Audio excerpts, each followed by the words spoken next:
আউযুবিল্লাহি মিনাশ শাইতানির রাজিম। বিসমিল্লাহির রহমানির রহিম। সুপ্রিয় শিক্ষার্থীবৃন্দ, আশা করি তোমরা ভালো আছো। ভালো থেকে মনোযোগ সহকারে ইসলামের ইতিহাসের প্রথম পত্রের প্রথম বর্ষের ছাত্রছাত্রীরা তোমরা এই ক্লাসটি মনোযোগ সহকারে আয়ত্ত করবে, এই আশা রেখে তোমাদের একটি উদ্দীপক আলোচনা করে এর আলোকে সংশ্লিষ্ট প্রশ্নগুলো আমি তোমাদেরকে প্রশ্নগুলোর যে উত্তর হবে প্রশ্ন বলে এবং সেই উত্তরগুলো সংক্ষেপে বলে দিচ্ছি। তোমরা মনোযোগ সহকারে ক্লাসটি অনুধাবন করবে। উদ্দীপক যেমন এরূপ হতে পারে যে উসমানের প্রতিষ্ঠিত এশিয়া মাইনরের ছোট উসমানীয় রাজ্যকে সুলতান দ্বিতীয় মুরাদ এক বিশাল সাম্রাজ্যে পরিণত করান। তার সৌভাগ্য যে বেশ কিছু রণনিপুণ সেনাপতির কর্মদক্ষতা তিনি কাজে লাগাতে সক্ষম হয়েছিলেন। তিনি তার সাম্রাজ্যকে ইউরোপ, এশিয়া ও আফ্রিকা বিস্তৃত করে সর্বত্র সুশাসন প্রতিষ্ঠা করেছিলেন। তবে তার এই রাজ্য বিজয়ে দেশের যে স্থিতিশীলতা এবং অর্থের প্রয়োজন ছিল তার ব্যবস্থা পূর্ববর্তী সম্রাট তার পিতা করে রেখে গিয়েছিলেন। এটি একটি উদ্দীপক।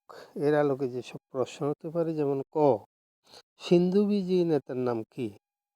খ, সিন্ধু বিজয়ের প্রত্যক্ষ কারণটি ব্যাখ্যা করো। গ, উদ্দীপকে সুলতান দ্বিতীয় মুরাদের পিতার সাথে কোন উমাইয়া খলিফার কাজের সামঞ্জস্য রয়েছে ব্যাখ্যা করো।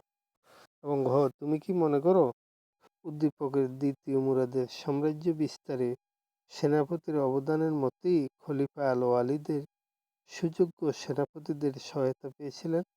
তোমার উত্তরের সপক্ষে যুক্তি দাও। এগুলো প্রশ্ন। এর আলোকে যে উত্তরগুলো হবে: ক, সিন্ধু বিজয়ী নেতার নাম মোহাম্মদ বিন কাসেম।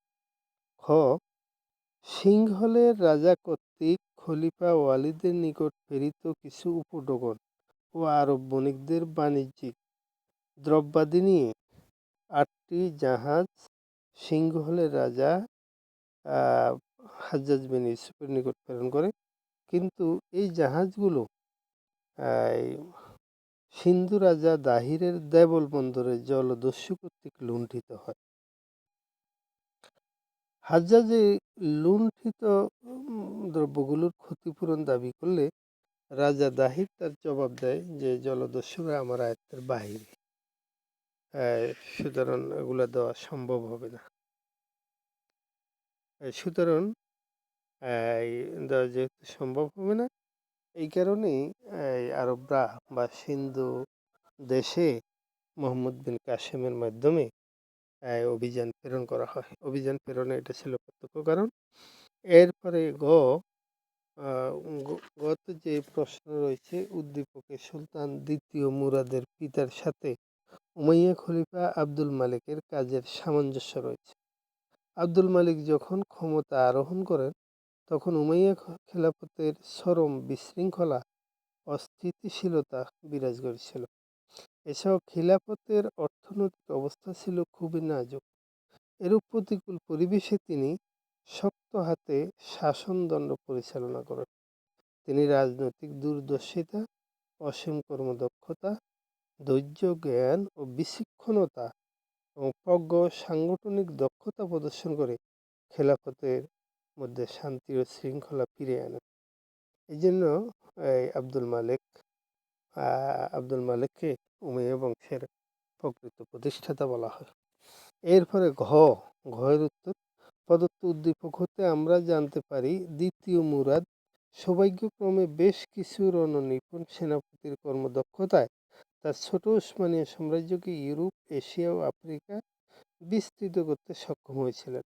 আমি মনে করি উক্ত দ্বিতীয় মুরাদের মতোই উমাইয়া খলিফা আল ওয়ালিদ, যাকে ওয়ালিদ বিন আব্দুল মালিক বলা হয়, তাকে প্রথম ওয়ালিদও বলা হয়, এই ওয়ালিদ নিপুণ উচ্চ শিক্ষিত না হওয়া সত্ত্বেও সৌভাগ্যক্রমে হাজ্জাজ বিন ইউসুফ, মুসা বিন নুসাইর, কুতাইবা বিন মুসলিম, মোহাম্মদ বিন কাসেম এবং তারিক বিন জিয়াদ, এই 5 জন সেনাপতির মাধ্যমে তিনি এশিয়া, ইউরোপ, আফ্রিকা মহাদেশ পর্যন্ত জয়লাভ করতে সক্ষম হয়েছিলেন। এবং তার সময়ে মুসলিম সাম্রাজ্য সবচেয়ে বেশি বিস্তার লাভ করেছিল। ইসলামী সাম্রাজ্য সবচেয়ে বেশি উমাইয়া খেলাফতের আমলে যে বিস্তার লাভ করে, তা এই প্রথম আলো ওয়ালিদের দ্বারাই সম্ভব হয়েছিল। প্রিয় ছাত্রছাত্রীবৃন্দু, তোমরা মনোযোগ সহকারে ক্লাসগুলো আয়ত্ত করবে। তোমাদের কল্যাণ ও সুস্বাস্থ্য কামনা করে এই ক্লাসটি এখানে সমাপ্ত করি। আল্লাহ হাফেজ।